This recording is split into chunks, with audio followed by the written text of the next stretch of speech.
ගෑනු ළමයිටත් අවුලක් නෑ.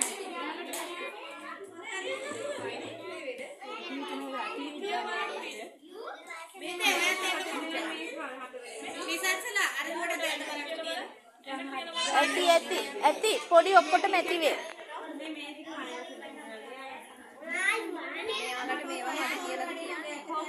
ඇති ලොකුයි ඇති. කෝ චූටි බබා එයාටත් එක. එයාට ඇති ගන්න නංගි. ඇති. හොඳේ. මෙයාට හැකිනේ අයින් වුණා. හරිද සර්ණයි? මට අපිට නෙමෙයි සප්ලෝට් ඉන්නේ. හොඳේ.